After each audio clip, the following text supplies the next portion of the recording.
Hello, episode 3. So how much do you think this is worth? You won't get this right.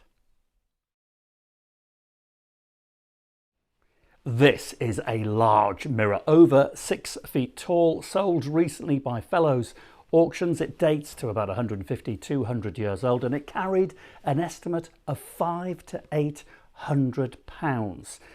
But how much do you think it really sold for? Called a peer mirror. Obviously you could peer into it to see what you're looking like, but that's not where the name comes from. It was designed, this mirror, to sit between two big windows in the wall between the two windows. Now I don't know whether you know this, but that wall between two windows in a house is called the pier wall. It's a supporting wall, and pier mirrors were designed to sit there, often above a table.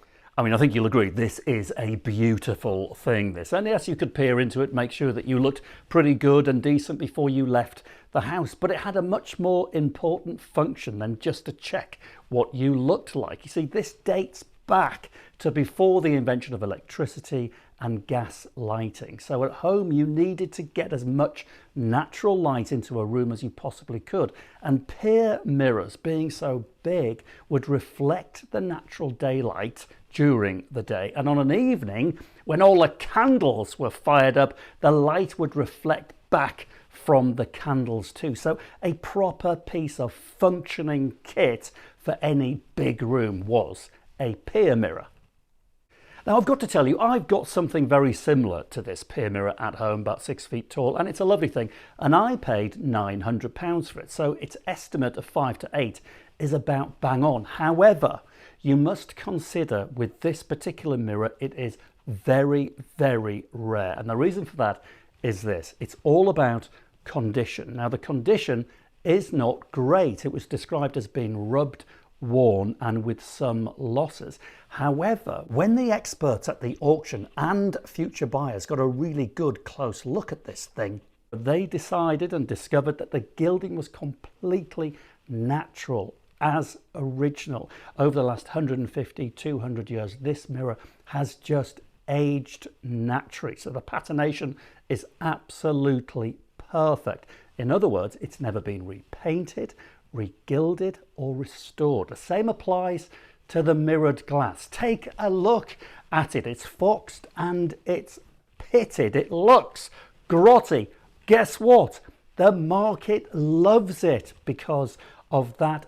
Finding a mirror like this from that period that has never been restored, I can tell you, is incredibly rare. So I'm helping you here. This is going to help you put an accurate price on this exceptionally nice and rare, we now discover, mirror. So remember, estimated at £500 to £800, which is normal for a mirror like that of that age, but take into account its originality. So over to you, 15 seconds thinking time, and then I'm going to come back with its real price.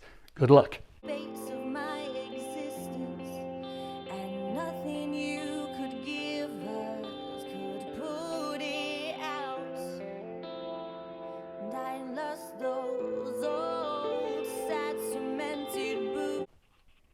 And I'm back. Well, let's see how good you are at valuing this rather nice gilt mirror. So Fellows sold the mirror, including auctioneer's commission, for £21,054 to be precise. Well, if you've got the money, you would, wouldn't you?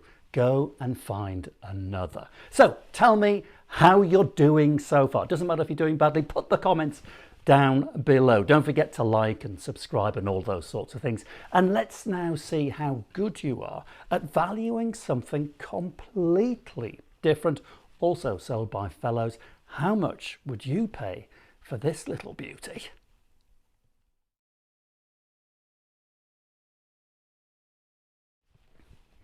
Devastatingly pretty, I think you'll agree. It's about 4 inches long. It's a dragonfly brooch, but it's not just that. It's made from platinum, gold, diamonds, rubies and amethyst. Dates to the early part of the 20th century, and rightly so. It went through auction with an estimate of £8,000 to £12,000. But how much would you pay for it?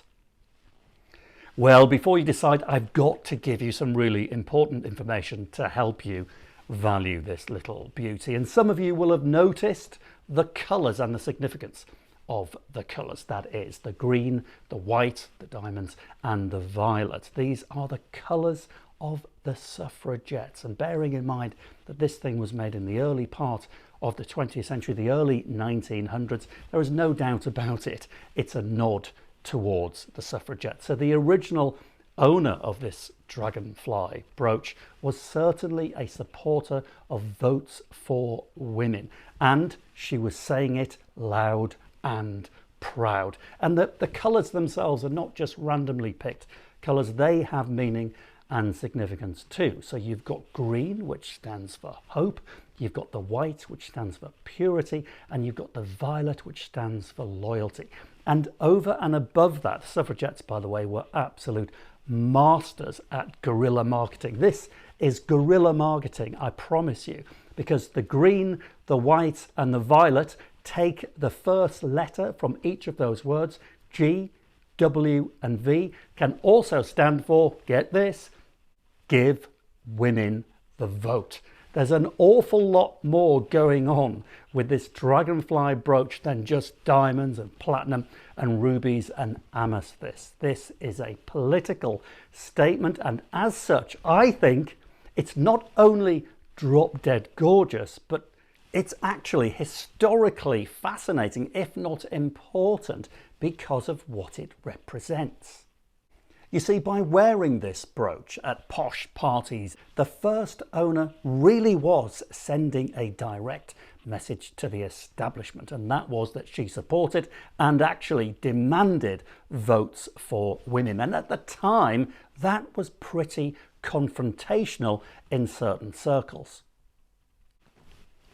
So I think you'll agree the first owner was not only sophisticated and stylish, but fantastically brave. I think she was amazing, and I think this is an amazing piece. So it's over to you. How much do you think this dragonfly brooch is really worth? Remember, auction estimate £8,000 to £12,000. Here's 15 seconds thinking time.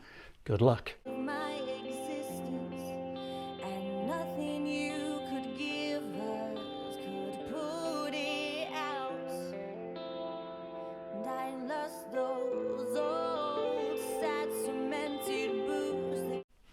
And I'm back. Well, if you said anywhere near £15,950 to be precise, including all auction fees, then give yourself a pat on the back. You are a master antiques valuer. But let me know how well or badly you did. Be honest, put your remarks down below. I'm looking for suggestions. What kind of things do you want me to feature on my regular antiques quiz here at YouTube? 6:30 every Sunday night UK time. I'll upload something new. Thursday night is classic cars, and then bits and pieces in between. So don't forget, like, comment, and please do subscribe. Until next week, I'm David Harper.